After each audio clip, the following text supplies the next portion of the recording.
안녕하세요. 최부엉부엉입니다. 드디어 전근대의 끝입니다. 여러분들 썸네일 보고 기대감에 부풀어서는 아닐 수 있겠는데 오셨을 텐데요. 바로 전근대의 이제 마지막 단원입니다. 단원으로 따졌을 때 3단원의 끝이다라는 말씀을 드리는 거고요. 전근대란 말은 동아시아사 선택한 친구들은 어렵지 않겠죠?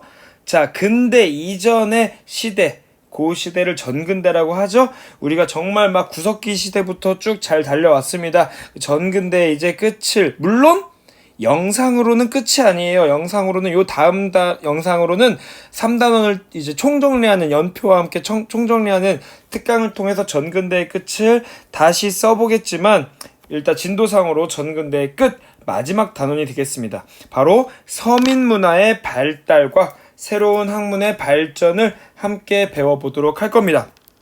공통적으로 발전, 이거 뭐 교과서마다 조금씩 표현은 다를 수 있겠는데 비슷한 의미가 이렇게 적혀져 있죠. 우리가 자 바로 넘어갈게요. 지난 시간에 열심히 배웠던 게 바로 여러 가지가 발전하고 변화하고 발달하고 등장하고 새로 생겼다라는 얘기를 배웠습니다.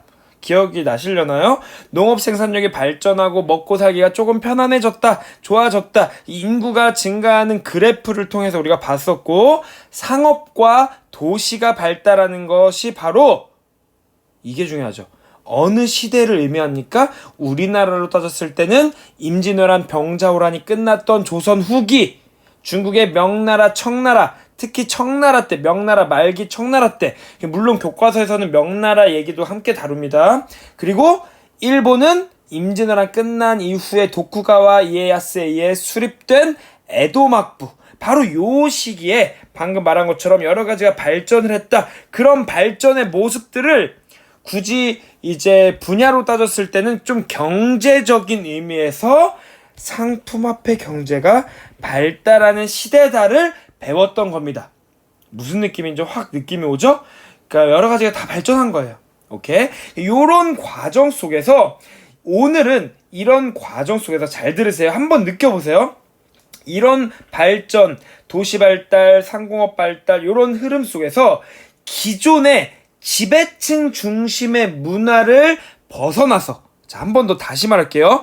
기존의 지배층은 누구를 의미합니까? 우리로 따졌을 때 양반들, 또는 뭐 동아시아 전체로 봤을 때 양반, 귀족, 특정 어떤 사대부, 유교 공부하는 그런 사대부, 막 성리학 공부했던 사람들, 그런 부자들, 이런 사람들이 지배층으로서 여러 가지를 이제 사회를 주도했다라고 하면, 바로 이 시대의 특징은 그 밑에 있었던 신분제도 속에서 그 밑에 있던 사람들까지도 경제적으로 발전하는 과정 속에서 성장을 하고요. 그 사람들이 바로 주도하는 새로운 문화의 흐름을 이번 단원에서 배우게 되는 겁니다. 한 번 더 얘기를 할게요. 한 번 이해하고 그 다음부터는 이해할 건 없습니다. 자, 요런 앞에서 배웠던 요 동그라미 안에 있는 요런 발전의 흐름 속에서 그 밑에 기존의 지배층, 양반이나 귀족들이 아닌 사람들, 누굽니까?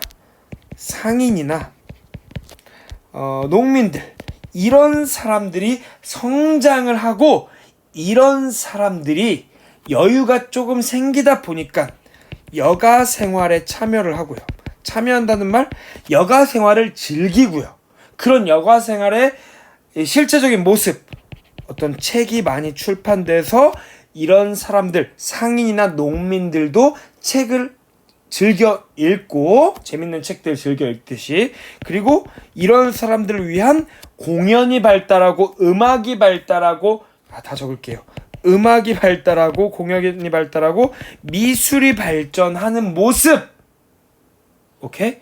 이런 사람들이 이런데 이제 돈을 쓰는 거죠. 소비문화. 요런 것들 다 지금 하나의 묶음으로, 이제 흐름으로 잡혀집니까? 이런 것들이 발전하면서, 조금 위에다 적어야겠다. 자, 요런 것들이 이렇게 발전하고 하면서 이 사람들이 주도하는 문화가 발전을 하는 겁니다. 이 사람들을 우리는 교과서에서, 그리고 충분히 이해할 수 있어요. 이 사람들을 우리가 뭐라고 부릅니까? 이 사람들을 바로 서민이라고 부르죠. 이 사람들이 주도하는 문화, 바로 즉 서민 문화가 발전하는 겁니다. 오케이? 우리가 그동안 맨날 피지배, 지배만 당해왔던 그런 계층이 아니라 문화를 주도하는 그런 중심이 된다. 그런 사람들, 서민 의식이 성장하는 흐름 속에서 서민 문화가 발전을 하는 것을 요 단원에서 배우는 겁니다. 몇 번 반복했습니다. 오케이, 무슨 느낌인지 알겠죠? 이 부분은 공부하는 이제 요령이 있어요. 엄청나게 많은 그림, 사진, 교과서마다 문제집마다 다양한 사진, 사료, 뭐 그림, 지도, 뭐 책 이런 것들이 등장하거든요. 전혀, 네버, 절대 다 외우는 게 아닙니다. 여러분들이 이 부분은 어떻게 공부하냐면 지금 방금 요 페이지, 지금 여러분들이 보고 있는 이 페이지를 아주 상식적으로 이런 것들이 발전했으니까 이 사람들이 주인공이 되었구나, 아주 상식적으로 이해를 하시고요. 상식적인 이해와 더불어서 그걸 보여주는 여러 가지 상징, 여러 가지 실제 사례들이 너무 매우 많이 등장합니다. 이런 것들이 있구나를 느끼세요. 보세요. 반복적으로 보세요. 전혀 외우지 않아도 됩니다. 전혀라는 말은 취소할게요. 왜냐? 내신에서는 또 예상치 못한 아주 이런 사례를 물어볼 수도 있으니까 조금 이제 수능 기준으로 말해서는 진짜 외우지 않아도 됩니다. 그러나 내신에서는 조금 이제 디테일하게 봐야 될 수도 있겠지만 이런 것들, 이런 사례를 바탕으로 공부를 한다면 시험에서는 매우 쉽게 나오게 돼서 여러분들이 아주 쉽게 맞추게 될 겁니다. 한 번 더 반복할게요. 지금 페이지에 선생님이 요 위에 적었던 부분을 느끼시고 이해를 하세요. 아주 당연한 흐름 아닙니까? 서민들이 중심이 되었다고요. 요게 핵심이에요. 그리고 그걸 보여주는 여러 가지 사례들이 나올 겁니다. 너무 많이 나올 겁니다.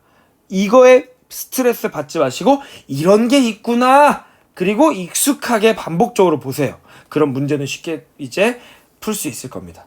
그 사례들을 이제 차근차근 배워보도록 하겠습니다. 중국 먼저 갈게요. 교과서가 보통 중국 먼저 나와 있으니까. 자, 명나라, 청나라 때의 이런 서민문화의 발달 모습을 보여주도록 하겠습니다. 조금 더 시험에서 중요하게 다뤄지는 거 위주로 좀 얘기를 하도록 할 거고, 모든 걸 다 적진 않을 거고 말로써 설명하는 부분도 있을 테니까 잘 들어주세요. 자, 먼저 공연이 발달합니다. 자, 아까 이해했던 거에서 이제 실제 사례를 배우게 되는 겁니다. 자, 특히 청나라 때 요 경극이라고 하는 것이 발전한 게 상당히 이제 중요한 사실인데, 경극 혹시 뭐 TV나 뭐 유튜브 같은 데 본 적 있습니까? 여러분, 경극의 이제 특정 장면을 이제 찍은 사진인데 요런 분장한 거 본 적 있으세요? 막 배우들이 나와서 막 이런 거 하는 거 있잖아요. 목소리 막 이상하게 특이하게 해가지고. 요런 연극, 이 경극이라고 불리는 경극이 발전하고요. 그리고 사람들이 아주 재밌는 소설을 유행처럼 즐겨 읽습니다. 예전에 책을 읽는다는 것은 아주 지배층, 양반들, 귀족들이나 했던 아주 고급스러운 취미이자 과거 시험을 위한 공부였잖아요. 그런 게 아니라 단순 흥미, 재미, 호기심, 이런 것들을 다룬 소설, 대중들에게 많이 퍼지게 됩니다. 특히 유명했던 명청대 소설 몇 가지만 소개를 해줄게요. 서유기. 이게 바로 여러분들을 손오공 치키차카차코초코초코초코 손오공 그 저팔계 사오정 나오는 그 손오공, 이제 그게 이제 그 이야기가 이제 담겨져 있는 소설입니다. 그리고 그 삼장법사 나오고요. 현장 불교할 때 배웠죠. 그리고 여러분들이 유비, 관우, 장비 막 등장하는 조자룡, 뭐 손권 등장하는 삼국지라는 책 알죠? 그게 바로 이 명나라 때 쓰여진 삼국지연이라고 하는 소설입니다. 실제로 삼국시대를 다룬 정통 역사서가 삼국지가 있는데, 진수라는 사람이 쓴, 그것보다 이제 여기 나관중이라는 사람이 쓴 삼국지연이라는 소설이 훨씬 재밌고, 소설이니까 여러분들 막 유비관우 장비가 복숭아 나무 밑에 가지고 뭐 맥주 한 잔씩 나눠가지고 짠 하면서 의형제를 맺고 막 우정을 나눴다, 이런 거 있죠. 그거 실제 기록이 없어요. 이 소설에 있는 겁니다. 뭐 제갈량이 남동풍을 막 불러 일으키고 막 이런 것들 다 삼국지연이라고 하는 소설에 있는 겁니다. 허구가 상당히 많아요. 이런 것들이 얼마나 재밌어요. 신비하고 영웅이 등장하고 이런 것들이 이제 재밌으니까 유행을 하는 겁니다. 선생님이 중학교 때는 해리포터가 상당히 유명해서 선생님들도 막 야자 시간에 막 해리포터 읽고 막 선생님들한테 혼나고 막 그랬었는데, 참고로 선생님 고등학교 때 해리포터 5권, 6권, 7권이 딱 나오면서 히트를 쳤는데 7권은 대학교 때 나왔나? 아무튼 이런 삼국지 같은 소설이 이제 유명했고, 또 하나는 수호지 또는 교과서마다 수호전이라고도 하는데, 요것도 이제 그 중국의 영웅들 막 도적 집단이었는데 막 사회를 막 위해서 막 모여가지고 으쌰으쌰 하는 그런 이야기를 다룬 책, 요런 수호전도 유명했고, 또 그 금병매까지 해서 요 네 가지가 명나라 4대 기서, 아주 유명했던 이제 역사를 그 소재로 한 아주 유명했던 소설 네 가지가 있고요. 또 청나라 때 홍루몽이라고 하는 남녀간의 이제 사랑을 다룬 이제 소설도 얼마나 재밌습니까? 로맨스, 남녀간의 사랑, 그쵸? 이때도 재밌었겠죠, 당연히. 이런 것도 있었고, 또는 사회를 조금 이제 비판하는 시각을 가졌던 유림외사, 뭐 이런 책들도 있었다. 이런 거 다 외우라고요? 아니라고요. 이런 책들 뭔지 정확히 기억이 안 나는데 다 이 단원에서 배웠구나 정도를 알면 됩니다. 핵심 주제, 서민 문화가 발전했다고요. 오케이. 자, 그리고 미술 분야도 발전하는데, 자, 미술 분야에서는 일상생활을 다룬 풍속화가 발전합니다. 풍속화. 이전에는 막 엄청 고상하게 막 우리 막 사극에서 나오잖아요. 막 소나무, 대나무 이런 거 그리고 뭐 선비의 정신을 담아가지고 이런 거 그리고 막 꿈속에서 본 장면 그리고 막 그랬는데, 그게 아니라 아주 일상적인 모습을 그림으로 표현하는 풍속화. 그리고 연화라고 하는 것도 이제 그려지는 게 바로 이 서민 문화를 이제 보여주는 건데, 연화는 뭐냐면 지금 그림을, 연화의 대표적인 그림을 하나 가져왔는데요. 교과서에 이제 어떤 교과서인지 잘 기억이 안 나는데 이제 비상교과서였나? 거기 있는 이제 그림인데, 자, 잉어킹이 있어요. 자, 선생님 초등학교 때 포켓몬 참 재밌었는데, 잉어킹이 이렇게 있는데, 잉어킹이 어떤 문 앞에 서 있는데, 문 앞에 뭐라고 써있냐? 용문이라고 적혀있어요. 이거 뭐 구체적으로 몰라도 됩니다. TMI예요. 이 잉어킹이 이 중국의 전설인데, 그 용문을 통과하면 용으로 변신을 한답니다. 갸라도스로 이게 그 여기서 나온 거구나. 갸라도스로 진화를 해요. 이런 설화를 담은 그림이에요. 이거를 집집마다 막 걸어놓습니다.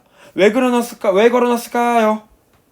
자, 요게 어떤 의미를 가지냐? 여러분, 등용문이라는 말 알아요? 요게 이제 등용문 이야기인데, 이 용문에 올랐다라고 해서 요 그림을 이제 걸어놓고 기도를 하고 막 그러면 그 집안에 이제 자식이 공부를 잘해가지고 과거 시험에 합격하거나 관리로 진출한다. 뭐 요런 마음, 염원을 담아가지고, 또는 이제 다른 그림은 뭐 건강을 기원한다거나 행복을 기원한다. 뭐 요런 게 담겨져 있는 연화 같은 것도 명청대에 아주 이제 유행을 했다라고 보시면 되겠습니다. 오케이, 뭐 자녀의 뭐 출산을 이제 담기도 했고요. 여러 가지 연화. 우리 조선 후기도 볼까요? 자, 뭐 그림 여러 가지 갖고 왔는데 익숙한 그림이 있죠? 요런 그림들이 시험 문제에 자료로 나오고, 이 시기에 대한 설명으로 옳은 것은 이 시기에 볼 수 있는 모습으로 옳은 것을 고르시오. 그 볼 수 있는 모습으로 지금 배우는 내용들을 고르시면 문제가 아주 쉽게 풀리는 겁니다. 오케이? 우리나라 같은 경우도 이제 공통적인 모습도 있지만, 자, 시험에 자주 나오는 거 얘기를 좀 해줄게요. 판소리가 발달합니다. 조선 후기에. 임진왜란 병자호란 이후의 시대를 지금 우리 조선 후기라고 한다고 했죠. 판소리가 발전합니다. 판소리 뭐 유명한 거 뭐 몇 개만 적을까요? 춘향가 있잖아요. 이리 오너라 막 뭐 그런 거, 그쵸? 흥부가 기가 막혀가 아니라 그 놀부 흥부 뭐 제비 다리 부러졌다가 고쳐져가지고 뭐 그 권선징악 착하게 살면 복이 온다라는 거 다룬 거고, 뭐 흥부가 이 가짜로 끝나는 거예요, 판소리. 그리고 막 또 심청가 적지 않을게요. 뭐 그런 것들. 심청이가 아버지를 위해서 뭐 인당수에 몸을 빠뜨려가지고 막 그런 효도를 담은 이야기. 재밌었잖아요. 그리고 이 노래를 이제 하시고 노래를 이제 공연을 하나 보는 거죠. 판소리 공연을. 오케이. 자, 판소리 말고 또 탈춤도 발전을 합니다. 요 시기에 대표적인 거 봉산탈춤, 하회 탈춤도 요 시기에 발전하는 거. 이런 것들을 여러분 아까 배웠잖아요. 앞 페이지. 여가 생활, 공연 문화를 즐긴다는 거예요. 이 서민들이 중심이 되어서. 게다가 그 문화의 주제가 서민들 입장에서 그동안 당해왔던 뭐 양반들의 위선을 폭로한다거나 비판한다거나 놀림거리로 삼는 거죠. 이런 것, 서민의식이 성장하는 것을 보여주는 문화적인 사례입니다. 오케이? 우리나라에서도 그림이 발전합니다. 풍속화. 김홍도, 신윤복, 김홍도의 그림, 신윤복의 그림, 이런 것들이 발전하고, 민화라고 해서 일상생활에서 우리가 충분히 볼 수 있는 여러 가지 그림들을 우리가 볼 수가 있는 그런 것들을 이제 그림으로 표현을 하는 겁니다. 오케이? 요 정말 시험에서 자주 등장하는 호랑이와 까치라는 이제 그림인데, 이런 것들이 이제 서민 문화를 보여주는 겁니다. 오케이? 풍속화, 민화, 요 정도만 보면 될 것 같아요. 우리나라. 또 뭐 홍길동전, 뭐 춘향전, 우리도 소설 있습니다. 자, 안 적으려고 했는데 홍길동전, 아까 중국만 소설 얘기했으니까 춘향전 같은 이런 거 얼마나 재밌습니까? 홍길동이 아버지라 부르지 못하고 자기 막 무리들 모아가지고 새로운 막 나쁜 사람 혼내켜주고 그런 의로운 활동하고, 그리고 다른 나라의 이상적인 국가를 수립한다. 얼마나 재밌어요. 뭔가 영웅 같은 느낌. 뭐 춘향전, 남녀간의 사랑, 언제 읽어도 재밌죠? 이런 거 막 춘향이의 그런 모습들, 뭐 이몽룡이 막 나중에 이제 성공해서 돌아오는 그런 것들 재밌잖아요. 이런 것들이 발전을 하고 재밌게 읽혀지는 거죠. 그리고 요것도 적어줄게요. 또 서민들 중에, 우리가 서민들이라고 보기보다는 우리 이제 조선시대 신분제도 한국사 시간에 나오는데, 양반 밑에 중류층이 아니라 중인들 있죠. 고려시대엔 중류층, 조선시대 중인들인데, 이 중인들이 중심이 되어서 문학 동아리를 만들어. 동아리. 우리 중인들도 애매하게 껴가지고 차별도 받고, 막 물론 이제 관직이 있어서 돈도 벌고 그랬지만 나름의 차별을 받아왔잖아요. 이 사람들도 이제 성장을 해요. 그러면서 이 시사라고 하는 게 문학 동아리예요. 시 쓰고 하는 모임, 이런 것들을 이제 만들어가면서 우리도 양반들처럼 시 짓고 그림 그리고 이렇게 활동하겠다. 그러니까 즉 하고 싶은 말, 양반 중심의 문화가 서민 또는 중인, 이런 새로운 사람들의 일이 중심이 되는 문화로 나타나기 시작했다. 바로 언제요? 조선 후기에. 이런 사실들 보면 되겠습니다. 시사, 중인들. 우리 그래서 한국사 시간에 뭐 정조 때, 정조가 조선 후기의 대표적인 왕 아닙니까? 중인들이 이제 특히 서얼들이 이제 관직에 진출하는 모습 우리가 배웠잖아요. 기억 안 나세요? 자, 그런 것들과 연관되는 다 흐름이죠. 오케이. 자, 1번도 갈게요. 에도막부. 일본의 에도막부에서도 마찬가지로 서민들이 중심이 되어서 문화가 발전을 하는데, 에도막부는 그 서민 문화를 이렇게 부릅니다. 조닌 문화라고요. 에도막부, 일본의 서민 문화는 바로 이 조닌들이 중심이 되어서 발전을 했다라는 겁니다. 이 조닌, 지난 시간에 언급했는데 기억하십니까? 조닌 누구였어요? 조닌. 바로 조카마치라는 곳에 살았던 상인들이죠, 상인. 자, 우리나라는 뭐 농민, 상민, 중인들이 이렇게 골고루 이제 문화가 발전했다라면, 에도막부는 특히 상인들, 상공업자들, 이 물건을 만들어서 사고 파는 사람들을 중심으로 문화가 발전을 했습니다. 이 조닌이 상인, 이게 한자로 니는 사람이고 조가 정이라는 한자인데, 이게 바로 도시를 의미해요. 도시에 살았던, 우리가 도시 발달도 바로 이 시기에 중요한 사실이잖아요. 그 발달된 도시에 살았던 사람들을 조닌이라고 부르고, 조카마치, 그 도시를 조카마치라고 불렀잖아요. 이 조닌들이 중심이 되어서 문화가 발전한다라는 얘기입니다. 오케이? 어떤 문화가 발전했냐? 분라쿠라고 하는 것이 발전합니다. 여러분, 일본 말은 좀 어려우니까 조금 한국말로 번역을 해줄게요. 이거는 인형극이에요, 인형극. 요 그림, 인형극 그림을 가져왔는데, 인형극이라고 이제 뭐 어렵지 않잖아요. 인형극, 인형에다가 인형 조그맣게 또는 크게 만들어가지고 뭐 역할 부여해가지고 이제 역할극을 하는 거죠. 인형, 분라쿠라고 하는 거. 자, 이런 표현 다 정확하게 외우는 게 중요한 게 아니라고요. 아, 분라쿠 뭔지 정확히 기억 안 나. 근데 에도막부구나. 그 전에 배웠던 여러 가지 도시 발달, 오사카, 에도 발달, 산킨코타이, 조카마치, 조닌, 같은 시대구나 라는 게 중요하다고요. 그리고 또 가부키라고 하는, 자, 여러분 가부키 화장 하셨습니까? 요런 화장, 얼굴만 칠하니까 좀 이상하네. 요런 연극이에요, 연극. 아까 명나라, 청나라 때는 경극이 발전했다. 저기 마찬가지예요. 일본도 연극이 발전하는데 화장을 이렇게 이제 특이하게 하는 거죠. 가부키, 뭐 음악, 무용, 연기가 다 이제 합쳐진 뮤지컬 같은 종합 예술이에요. 이게 바로 에도막부 시대에 서민들이 이제 공연 문화 발전하는 과정에서 대표적인 문화, 이 고전 연극입니다. 오케이. 그리고 그 과정에서 게이샤라고 하는 사람들도 등장을 하는데 지금으로 따지면 연예인이에요. 연예인을 한자로 예술하는 사람들을 이제 일본말로 게이샤라고 불렀는데 요런 사람들도 발전하고요. 자, 그리고 이제 미술 작품, 우리가 풍속화 민화를 이제 우리나라 얘기할 때 언급하고 명청대 언급했는데 에도막부도 물론 그런 것도 있지만 시험엔 이게 나옵니다, 여러분. 선생님이 동아시아사가 수능에 등장한 이후부터 정말 모든 시험 문제, 모의고사 문제를 분석을 했는데 정말 시험에 정말 자주 나오는 건 바로 이 우키요에입니다. 우키요에. 이거는 뭐냐면 미술이에요. 말 그대로 그림 그리는 건데 그림 그리는 방법이 좀 달라요. 주로 판화라는 이제 기법. 판화 우리 초등학교 때 안 했습니까? 고무판에다가 그 칼로 파가지고 먹물 묻혀가지고 종이로 찍어내는 거 있잖아요. 그거예요. 근데 이제 이때는 이제 대부분 고무가 아니라 나무판에다가 주로 목판에다가 그 칼로 긁어가지고 잉크도 까만색뿐만 아니라 다양한 색깔을 표현할 수 있는 그런 이제 기술까지도 이제 나와가지고 이런 우키요의 작품이 만들어졌는데 여러분 선생님이 갖고 온 이 그림 요게 이제 유명한 그림 중에 하나로 뭐 이름까지는 몰라도 돼요. 뭐 가나가와 현의 뭐 거대한 파도였나 그런 이름인데 요런 것들이 이제 이게 판화로 이제 만들어낸 거예요.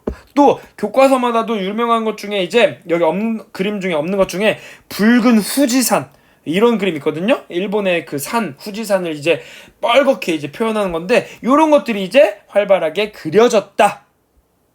판화니까 찍어졌다라고 표현하는 게 더 맞으려나요? 여기서 끝이 아니라 이게 그 서양의 유럽의 인상파 화가들에게도 영향을 줘가지고 어떤 교과서 보면 이 얘기도 있을 거예요.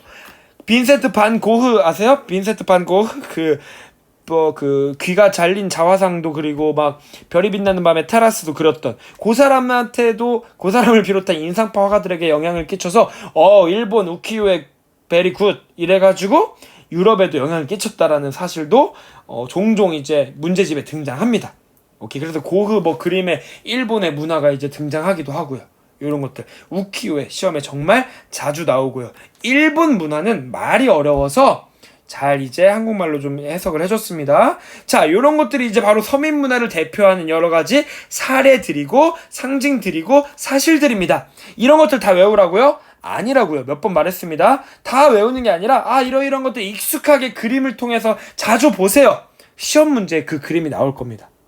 오케이. 자, 넘어가면 서민 문화의 여러 가지 사례들을 봤는데 그 다음은 새로운 학문의 발전, 새로운 학문의 발달, 학문과 과학기술의 발달, 새로운 학풍의 등장, 다양한 학문의 발전, 다양한 이제 제목으로 이제 나와 있는데 교과서마다 그런 부분에 대한 얘기를 좀 해볼게요. 이제 학문, 아까는 이제 문화, 공연, 음악, 미술, 그림, 그런 것들, 소설, 문학작품 이런 걸 봤다면 이제는 학문이에요. 학문.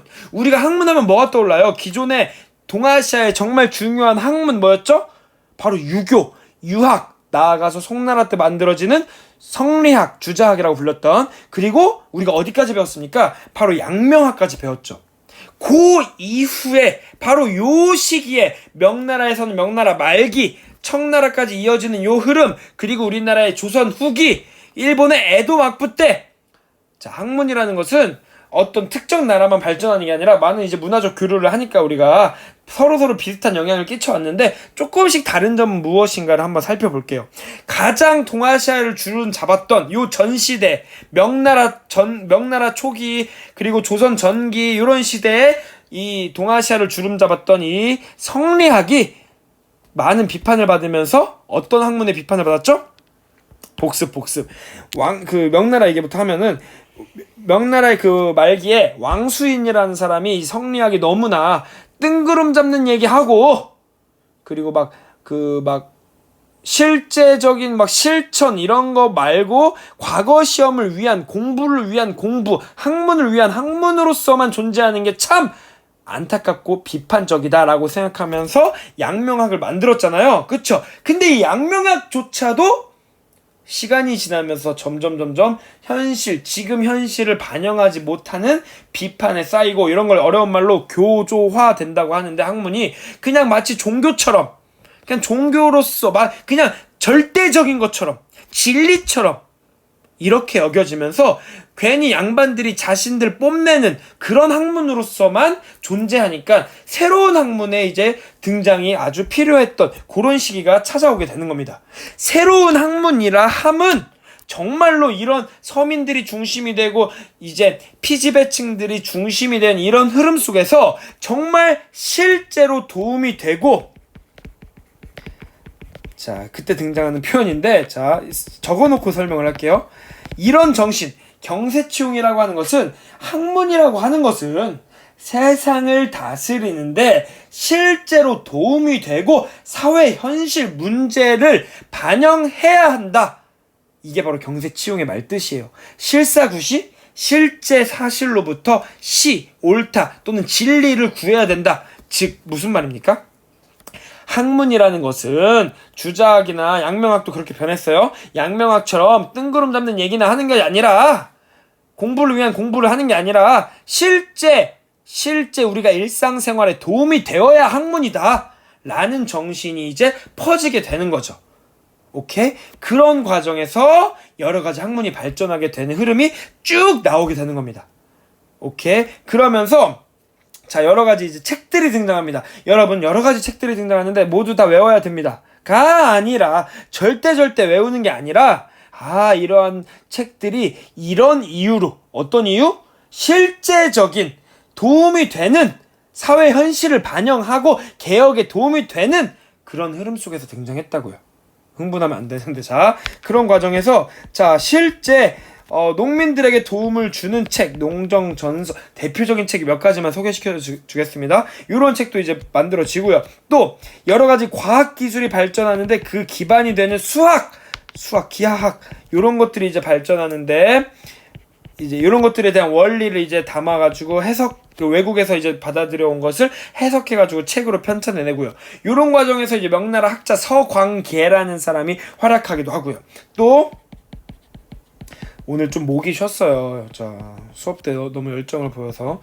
천공계물이라고 하는, 이거는 뭐냐면 여러 가지 산업, 기술 발전에 관련된 건데, 여러 가지 이제 그 기술, 이제 막 어떤 물건이 만들어지는, 작동하는 원리 막 이런 것들을 담은 것, 이런 것들이 이제 담아지는 것들을 해가지고, 그 송응성이라고 하는 사람이 이제 지은 천공계물이라는 하는 책도 편찬이 되고요. 또 본초강목이라고, 여기 초라는 말 보여요? 자, 약초, 약학이에요. 약사, 우리 배가 아플 때는 뭘 먹어야 되고 어디서 풀 뜯어먹고 이런 것들, 우리 동의보감과 비슷한 느낌이죠? 이런 것들이 이제 발전합니다. 실제 배가 아픈데 내가 뭘 성리학이고 양명학이에요. 실제 도움이 되는 책들 이렇게 편찬되고요. 이런 과정에서 청나라로 들어서면서 바로 고증학이라고 하는 학문이 양명학 이후에 중국, 동아시아의 중심적인 학문의 자리를 차지합니다. 고증학이 발전합니다. 고증학은 또 말이 어렵잖아요. 자, 실제 증거로부터 사실을 고찰, 생각을 하고 연구를 하는 거예요. 객관적인 걸 중시하는 거예요. 오케이? 계속 같은 흐름이죠? 이 과정에서 이제 고연무라고 하는 학자의 이름이 교과서 문제집에서 등장을 할 거고요. 요런 것들을 대표적으로 보여주는 유명한 책이 또 있습니다. 위에 언급한 책들보다 정말로 중요하게 시험에 자주 등장할 겁니다. 사고전서라고, 청나라 건륭제라는 황제 때, 우리 영토 확장, 영토 완성될 때 배웠었죠? 자, 건륭제 때 편찬되는, 지금으로 따지면 엔사이클로피디아, 백과사전이에요. 백과사전. 지금 청나라에 있는 모든 책은 다 냈겠죠. 거의 10,000권이 넘는 책들을 다 모아가지고 뭐 유교 경전 또는 역사, 철학, 문학 이런 범주, 카테고리를 만들어가지고 모든 사실을 다 기록하는 겁니다. 이 사실, 아까 말했지만 고증학, 실제 증거를 중시한다고요. 이런 것들 백과사전을 편찬해내고 이런 것들을 정부에서 주도를 하는 겁니다. 대규모 편찬 사업을 통해서 고증학이 더더욱 발전을 하게 되는 겁니다. 청나라, 고증학 청나라 때 발전했다. 이런 거. 또 그리고 19세기가 되면 청나라에 많은 변화가 생기는데 19세기 정말 이제 우리가 지금 몇 세기입니까? 21세기죠. 엄청 여기 최근까지 왔어요. 19세기 이후부터 우리가 근대라고 이제 새로운 시대가 이제 오게 될 텐데 이 근대로 넘어가면서 이 동아시아가 매우 큰 위기에 빠집니다. 특히 중국 같은 경우 영국부터 해가지고 뭐 다른 나라도 마찬가지지만 대외적으로 매우 큰 위기에 빠져요. 그 서양 세력의 침략, 제국주의의 침략 이런 과정에서 정말 백성들이 매우 큰 고통에 빠집니다. 이런 고통을 학자들이 알아주느냐? 학자들은 바로 이런 현실을 잘 알아야 되고요. 비판적으로 바라봐야 되고요. 지금 방금 언급했던 고증학, 그 전에 있었던 양명학, 주자학 이런 것보다 정말로 실제 개혁을 하는 게 중요하다. 방금 말했던 고증학도 그 여러 가지 사실을 담은 백과사전 정말 중요한 의미를 가지지만 현실적인 문제를 개혁하는 데는 부족하다 라고 하면서 현실을 비판하고 현실을 개혁하는 그런 학문이 발전하게 됩니다. 그 학문이 바로 공양학이라는 학문이에요. 공양학이 발전을 합니다. 발전. 어렵죠, 말이. 청나라 때 19세기에 대외 위기 속에서 공양학이 현실 비판하고 현실을 개혁하는 의미에서 발전했다라고 들으면 되겠고, 조금 더 TMI를 붙여자면 공양학이라고 하는 것은 예전에 춘추전국 시대에 있었던 공자, 맹자, 특히 공자의 뭐 역사를 다룬 춘추라는 그 책에 그걸 해석한 공양전이라고 하는 책에서 사회를 비판하는 그 정신을 배울 수 있다라고 이제 주장하는 학문인데, 이런 것들이 이제 발전을 하는 겁니다. 오케이. 참고로 아까 이거 언급 안 했나요? 여기 컬러풀하게 있는 책 있잖아요. 이거 사고 전서입니다. 자, 죄송합니다. 자, 요런 공양학이 발전하는 거까지 하면 중국의 명나라 말기 청나라 때 지금 우리가 배우는 이 시기에 발전하는 새로운 학문에 대해서 언급을 하는 셈이 되겠습니다. 오케이. 자, 조선 후기 우리도 중국의 영향을 상당히 이제 많이 받았는데, 우리나라에 관련해서 이제 학문 발전, 요 조선 후기 학문 발전과 관련해서 할 말 여러 가지를 해볼게요. 자, 언제였죠? 자, 현종 때였나요? 현종. 그 효종 이후 광인효현 현종 때 예속 논쟁도 이제 교과서에 언급이 되길래요. 예속 논쟁 뭐였죠? 서인과 남인이 그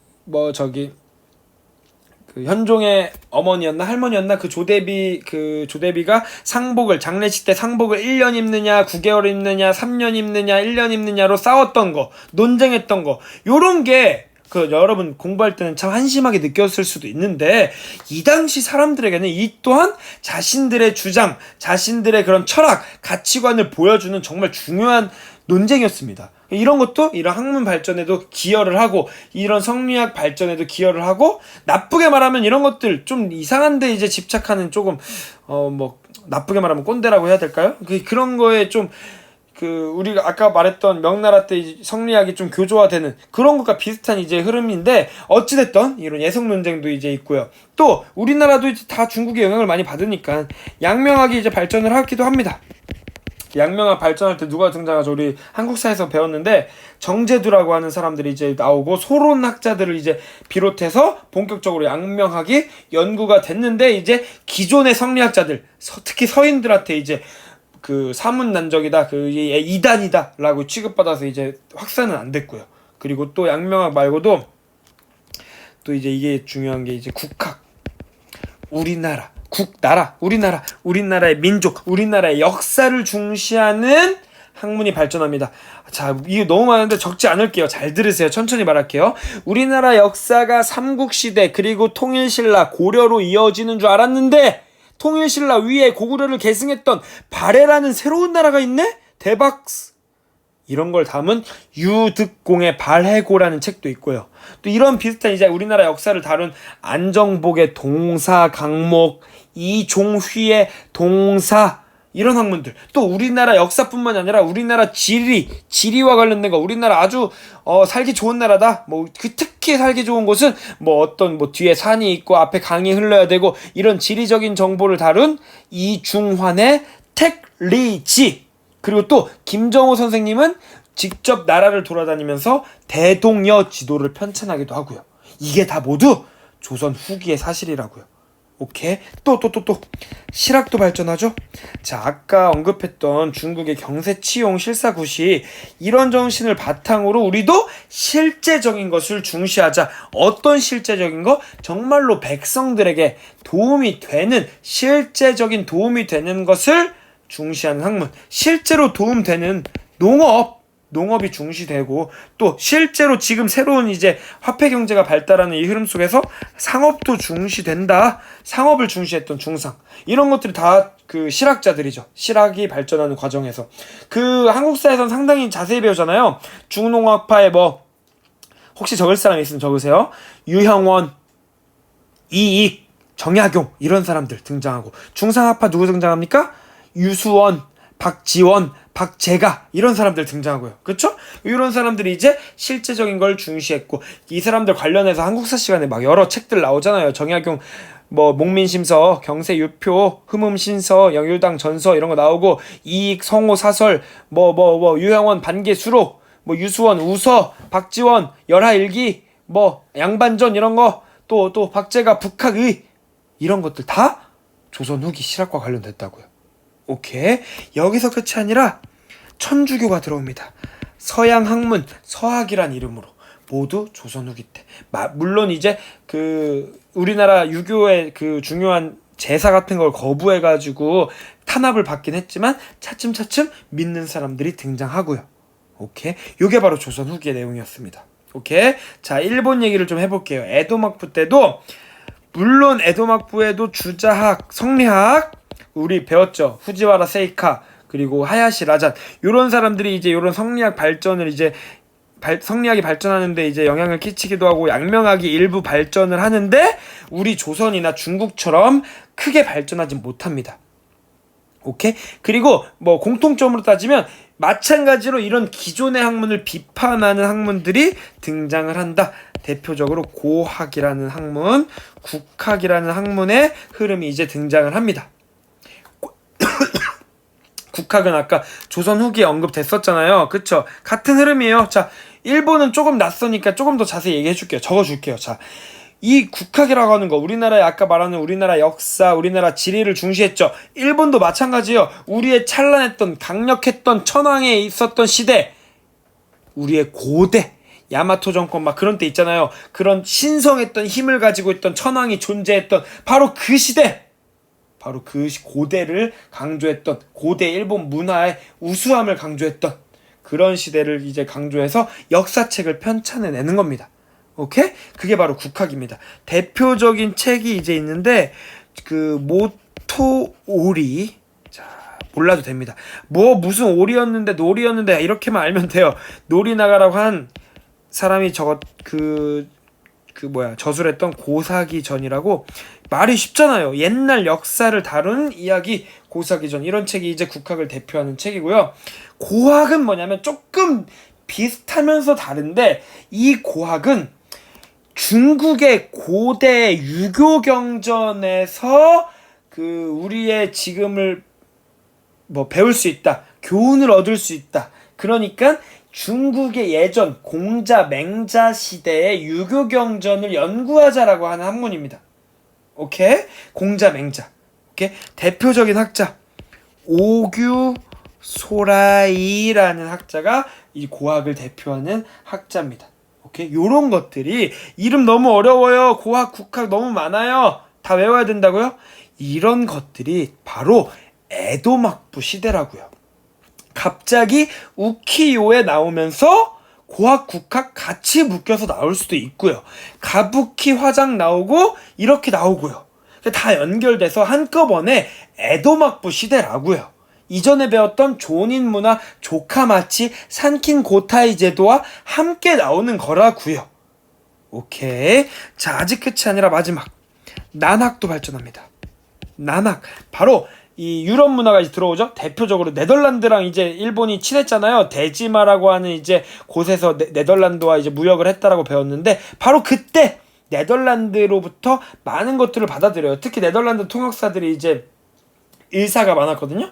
그 의학 서적, 해체신서, 해부학과 관련된 이런 서적도 이제 등장을 한다. 그 네덜란드를 연구하는, 네덜란드의 학문을 연구하는 이런 난학이 발전하기도 했다라는 게 바로 다 에도막부다라고 보시면 되겠습니다.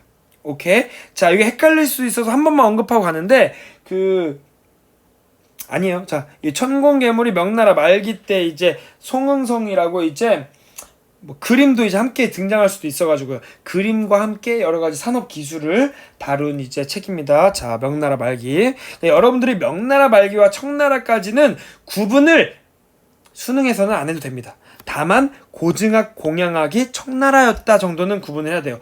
물론 내신에서는 조금 이제 좀 안타깝지만 지엽적으로 나올 수도 있어요. 여러분들을 이제 변별력을 주기 위해서. 그러니까 여러분이 이 그림 잘 한번 이해를 하셨으면 좋겠고, 한 번만 더 강조할게요. 이제 수업 마칠 건데 한 번만 더 강조하면, 이런 사례들을 다 외우고 기억하는 게 중요한 게 아니라 이런 사례들이 다 바로 이 시대 서민 문화의 발전과 새로운 학문의 발전을 보여주는 거다라고 배우면 되겠습니다. 그렇게 공부를 하세요. 알겠죠? 코로나가 아직 끝나지 않았습니다. 건강 항상 신경 쓰시면서 공부도 열심히 하시길 바라겠습니다. 들어주셔서 감사합니다. 안녕히 계세요.